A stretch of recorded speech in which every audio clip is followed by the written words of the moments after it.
everybody, it's Sir Guido back here again. I want to talk just a little bit today about something that my local gaming store has been doing. We've been doing this for about 2 months now. I'd say about 8 weeks, maybe 9. The owner of my friendly local gaming store, Gateway Games and More in Eastgate area of Cincinnati, Ohio, he decided when 5th edition came out and the talk about maybe doing a 5th edition playtest that he would definitely like to be part of that. One of the rumors out there about 5th edition is that they're trying to make it in such a way that you can use it to play any level, any version of D&D, going all the way back to the beginning. So as such, he decided that he wanted to start a little group together. There are anywhere between 10 and 12 of us, depending on the weekend. And we get together and we started out playing the very first edition white box D&D. And we're going to work our way through the editions all the way up until we get to when 4th or 5th edition comes out as a playtest. And we're going to have playtested or played at least all the different versions all the way up until we hit 5th edition, and at which point we're actually going to playtest the 5th edition. And then we're going to have all of that experience when we're playing 5th edition so that we can get a good basis to play from and to judge it from. So as we go, after we're finished with each edition, I wanted to do a video to talk about what I think about each edition. In general, I have not played a ton of D&D. I did start off with D&D like most people do. I actually started off with 2nd edition D&D. So a lot of these things are going to be fairly fresh for me and new. So I just thought I'd talk about my take on them, being a 34-year-old person who doesn't have that thick of a history with D&D. So here we go. White Box D&D. It's the very first edition, I believe, that ever came out for Dungeons & Dragons. It looks kind of like this. I don't know if you can see that or not. That's horrendous. So, you kind of see it there. Kind of. Anyway, it's sort of like a sepia tone cover. It's got a guy in armor on the front, Gygax and Arneson right there at the top. Rules for fantastic medieval war games, campaigns, playable with paper and pencil and miniature figures. Published by Tactical Studies Rules, aka TSR. There is a nice little dedication at the beginning that shows that it was by Gary Gygax and Dave Arneson. It was signed by Gary Gygax. For whatever reason, Gary Gygax is the only one who signed his name. I don't know if maybe this is a particular person. I found this online. I don't know if this person actually got Gary Gygax to sign their copy, and that's the only reason it's signed. I don't really know. Not that it really matters. But moving on, I just kind of want to talk about some of the things that I liked about this edition and some of the things I thought were interesting. First off, I'm going to kind of go through it a little bit here. At the very beginning, there is a sort of a recommended equipment and things section. Right at the top here, it says it's for 12 and up.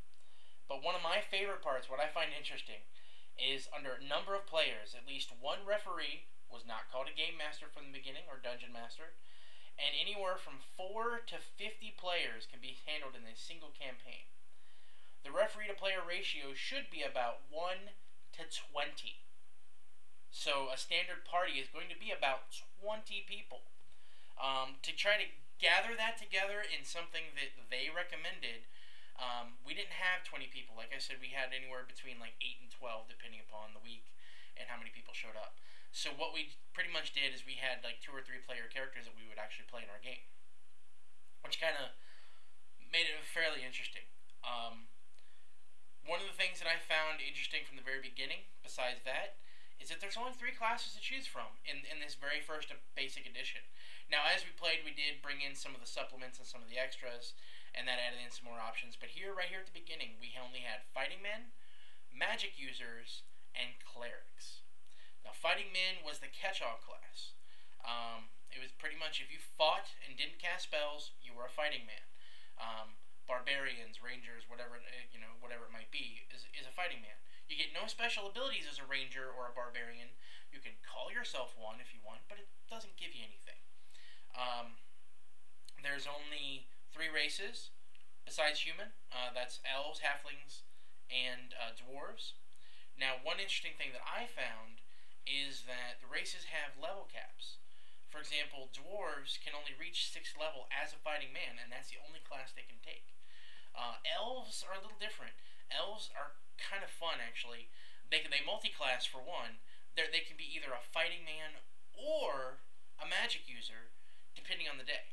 Now, you can't switch in between, but at the beginning of a day, you can choose whether or not you're going to be the fighting man today or you're going to be a magic user. If you happen to be a fighting man, well, you cap at level 4. But if you choose to be a magic user, I think you can get all the way up to level 12. So that's kind of weird and a little interesting. Another thing that I found different is that there are only 3 alignments, and they're probably not the 3 you're thinking of. Neutral, of course, is in there, but there's no good or evil. The 3 alignments are law, neutral, and chaos. No good or evil, which I was kind of interested by. I found that to be very interesting, a little different than what I would have expected. Another big difference that I didn't expect is how ability scores affect the game. They don't affect the game nearly as much as newer versions do. Things like Pathfinder, which is what I've mostly experienced it. Your ability scores, once you hit 15 for the most part, it doesn't matter if you're higher. So even though we had 20, 25 different characters that were rolled up, and the way our GM, the Friendly Local Gaming Store owner, did it is he had us each roll in order 4 different sets of stats. Our first 2 were going to be our primary characters. The second 2 sets were going to be backup characters, which was a good thing that he had us do that because it came into play later. But so we just went 3d6, no extras, just roll your stats straight down the list. Not a single person out of all 4 of those sets of stats for 12 people rolled an 18. Not one. Now, we had several 16s and 1 or 2 17s, but no 18s. Didn't matter. Because primarily, your primary requisite score, your prime requisite ability score, depending upon your class is different, like your fighter, of course, it's strength. As soon as you hit 15, you're not getting much extra after that. So I thought that was really interesting. Kind of cool, actually. Another thing, speaking about ability scores, is it actually makes it possible for you to die during character creation. We actually had one person do that when we were rolling up characters. She was rolling up a magic user, and she rolled her charisma as being like a -1 to your hit points, whatever level that is. I can't remember right offhand. But that's what she just, or constitution rather, not charisma. And when it came time to roll up hit points, you get 1d6 for everybody at first level. She picks up that d6 and rolls it, and rolls a 1. So, dead character right there. So, she already had to go to her backup character. So that was kind of fun and a little bit interesting. But moving on here to a few more other things. Encumbrance. Encumbrance has always been a pain in the ass. I've learned that from playing this. Actually, it was more difficult in this than I've seen Encumbrance done before, even when I was playing 2nd edition or anything else. You had this strange listing of coin weight. So each coin was 1 coin weight, of course, but then on top of that, like a sword would be 200 coin weight. Your armor would be 800 coin weight, and your encumbrance is based on your total coin weight, which is insanity. It's way too much math and bookkeeping. I don't care. I hated it. Didn't like it at all. I don't like encumbrance as it is. This made it even worse. Another thing that I found interesting is that characters level up at different rates depending on their classes. I know that they used to do this in the earlier editions, but I didn't quite think it was to this level. If I remember correctly, and I'm going to skim through here really quick, the fastest leveling character out there, character class, here we go, is the Cleric. Now, the Cleric is one interesting thing. I keep saying interesting, but it is interesting to me. Clerics level really quickly, but Clerics don't start with any spells. For all intents and purposes, the Cleric is just a fighting man with faith, starting out. And then once you hit 2nd level, you'll get 1 spell. Your wizards start off with one spell, and that's all you have for the entire adventure until you rest again. It's just like your Vancian magic, where you memorize a spell, you have that one spell for the day, you cast it one time, and you're done for the rest of the day until you have a chance to rest and learn that spell back again. Same thing with clerics, but you don't even start with one spell; you get it later. Clerics do advance much faster. The slowest advancing class is the magic user. I guess they can get more powerful later, and so maybe that's why they're slowing them down. But good lord, a magic user sucks at early levels. And I know this is like the classic thing, and people always talk about that. A magic user in earlier D&D was always crap. Well, this proves it's horrible. A great thing about this, in some ways, is that everyone has the same hit die, D6. It just depends on how many you get, as to where the disparity is between the classes. For example, a fighter gets a hit die every single level. And then there's some levels where he also just gets a static +1 hit point on top of getting the hit die. The wizard only gets a new hit die every other level. So for the first 2 levels, you have the same hit points. And then on the 3rd level, you'll get another die to add to it. Clerics kind of go every level. They skip a level here and there. It's like every 4th level you don't get an extra hit die, so it's kind of odd, but that's kind of interesting. THAC0 actually has its origins here in original D&D. Now, they didn't call it that, but they do have a chart for hitting that's pretty much exactly like THAC0. On the left-hand side, they have armor classes. Armor class with THAC0 is, the smaller the number, the better your armor is. So plate armor and shield is the best armor. Your base armor you can get, armor class of 2. No armor or shield, armor class of 9 rather. So that's kind of always thought. I always thought that was something that came out much later, but it's right here in the original. So I'm glad they got rid of it, because it's kind of a pain, and it's kind of ridiculous to have to consult a chart every single time you roll a die. It really slows the game down. Combat in general was pretty interesting in this. You roll 1d6 for initiative per side, not per person. So that's kind of cool. Then you have weapons. Well, all your hits are the same, obviously. You just roll a d20, and you consult the chart. There's really nothing added to the d20, unless you have a high strength as a fighting man. Then you might add 1, 2. If you have a magical weapon, you might add something. But in general, just your general person rolling a die to hit, you just roll a d20 and that's it. You consult the chart. Which, I don't know, kind of makes things okay. It makes it a little easier, but it also means that it makes things harder in some ways, if you know what I mean. All weapons, no matter what the weapon is, does d6 damage at the very first base set. Now, as we go on to like the Greyhawk supplement that we did later, that branched that out and had weapons doing different amounts of damage. But starting out right here, everything did d6. So it was possible for a wizard with a strength of, say, 6 to do the exact same amount of damage as a fighter with a strength 18. Fighter using a 2-handed sword, wizard using a dagger. Doesn't matter. They're both doing about the same amount of damage. There's saving throws started out in this edition, which I, for whatever reason, didn't expect that. I didn't realize that. That was kind of an interesting thing. Now, one thing that we did do, Todd, our GM, he wanted to try to run the games as much like his childhood games as possible. So we did everything randomly. Random encounters, random treasure, random this, random that. Everything was done randomly. The charts for random encounters were insane.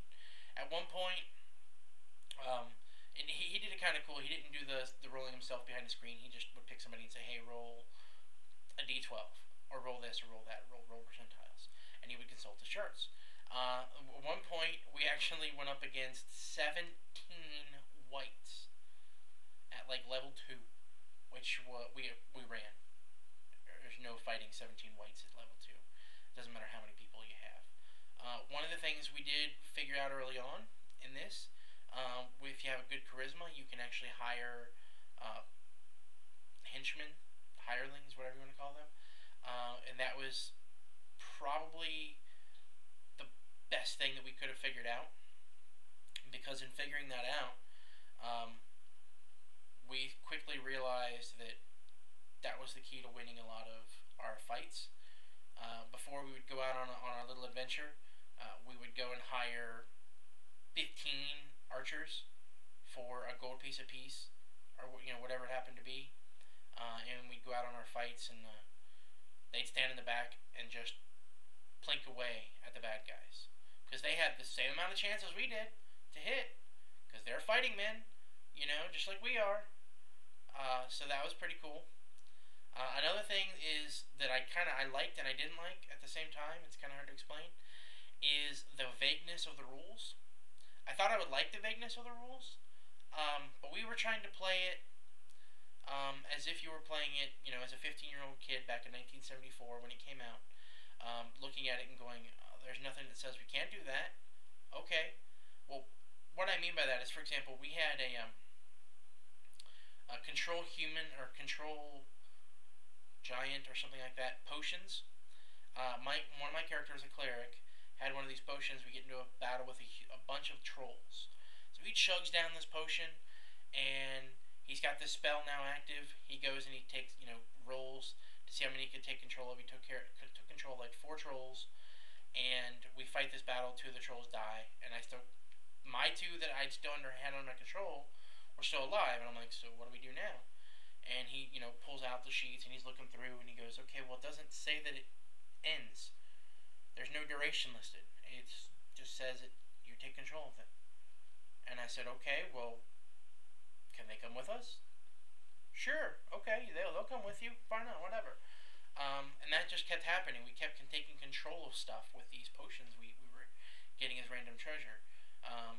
We had control animals, so one guy had like 10 giant frogs following him around. I had the 2 trolls. Another guy had control undead, so when we fought some zombies and stuff, he took control of them, and like we had this massive army as time went by. It got to the point to where the GM kind of had to go, whoa, hold on, you got too many things going on here. You gotta thin this army out some, trolls died, the frogs went away, stuff like that. We just went back to our base thing. But because of the lack of rules, that I could see where stuff would happen when you were a kid trying to play the game. Now, having played role-playing games as much as we have, we kind of thought that was cheating in a way, but he let it happen anyway. Things like that were pretty interesting. So you move on to Greyhawk, where you have the introduction of the Thief and the Paladin as classes. Paladin, I don't really see that the Paladin was interesting at all back then. You didn't really have lay on hands or anything like that, I don't think. I didn't play one. But when we were playing around the table, I don't remember anybody having anything like that. No detect evil or anything. I mean, they were basically clerics with a mount, and you had to have at least a 17 charisma. That's really all it was. The Thief was a bunch of percentile-based thieving skills, like your move silently, pickpockets, etc. They were kind of crappy, to be honest. I did play a Thief, and every single time I tried to do anything with those thieving skills, I failed. I think I ended up getting my Thief up to level 6 or 7, and his highest ability was move in shadows, and it was only like a 60% chance to hide in shadows. And considering the game is supposed to go up to like around level 12, is what it was designed for. Now, it specifically says in here you can go as high as you want, but before that it says, every single chart only goes up to about level 12. So the game was really designed for level 12. So the fact that you're designed for, and I believe I looked at the charts going up to level 12 for the Thief, and the highest anything was like a 65. So no matter what, you always had about a 35% chance to fail. But most of your abilities usually kind of capped out around 40, 45. So I didn't really care for the Thief too much early on. And in 2nd edition, when I first started playing, Thief was probably my favorite character class, followed by the Cleric. Right now, I would say playing a Pathfinder, my favorite character class is the Ranger. I like the Ranger a lot, but that wasn't even in there back then. So I can't wait to see when that pops out so I can start trying out the Ranger and see if I still like it. I've played at this point a fighting man, a cleric, a magic user, and a thief in this basic D&D, this original D&D white box. Um, None of them were really interesting on paper. Like the actual classes from the book didn't really have too much flavor or interest to them.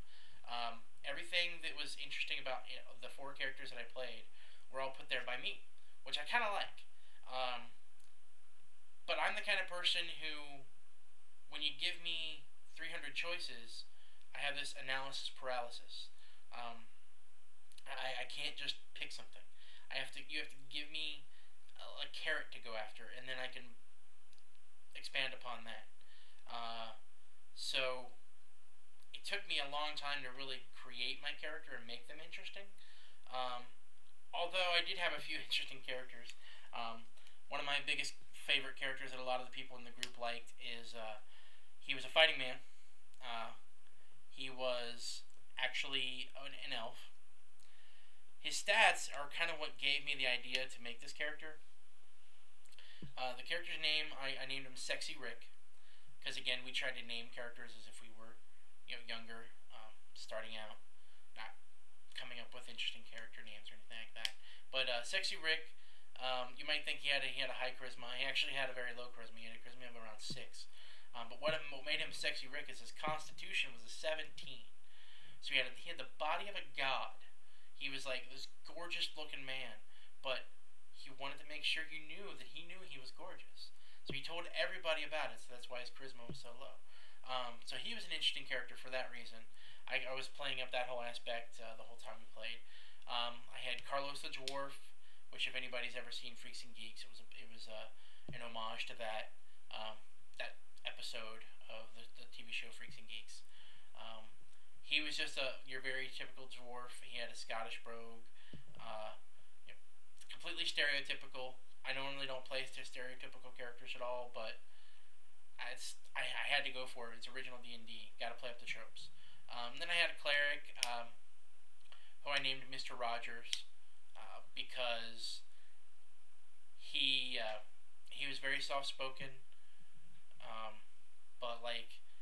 Not that it ever came up, but it was just something that came up in my head. Because something I'd heard about Mr. Rogers before is he was an ex-Marine, so he was covered in tattoos. Sorry, not ex-Marine. He was a Marine. So he was covered in tattoos, but that's why I always wore the cardigans. Well, my guy was the same way. He always wore long sleeves, armor, and everything else. It never came up that he actually took any of that off, but if it would have happened, he was covered in scars. From being whipped as a young acolyte, and that sort of strengthened his resolve and his faith. So that made that character interesting. And then my thief was basically I don't really want to say Kinder because that sounds more annoying, but he was kind of an asshole in a lot of ways. He had a high charisma and a high dexterity, like 16 to 17 for each of those. So he coerce people into doing things, which made him kind of a evil bastard. So he would always try to coerce people around him to do things for him. He was a big hirer of hirelings because of his high charisma. He'd usually have like 8 to 10 archers. He was an archer himself, on top of being a thief, and he would surround himself with these archers. So if any of the bad guys came near him, he was like in the middle of them and didn't have to worry about getting hurt. So stuff like that I found nice and kind of a bit of a change of pace from what I've seen lately with things like Pathfinder and Pathfinder Society. Apologize for that. Because a lot of those people just try to crunch numbers and make a character. Whereas I like to actually make a character with a real background and characteristics and things like that. But that's my basic thoughts on White Box D&D. It was fun. There was a lot of things in White Box D&D that sort of persisted this far to a game we play now. This however many years later, like almost 40 years later. Um, Things that are still stuck around and still there after all this time, I find that very interesting. There are a lot of things that sucked, which I'm very glad are not still around. Things like THAC0, things like static weapon damage, D6 for everything. I'm very much happier that classes are work differently now. You have a lot more options. Overall, I'm just glad that things have changed because there's a lot I love about White Box D&D. There's a lot of things that I hate about it as well. So I think everybody out there should check it out because it's pretty simple.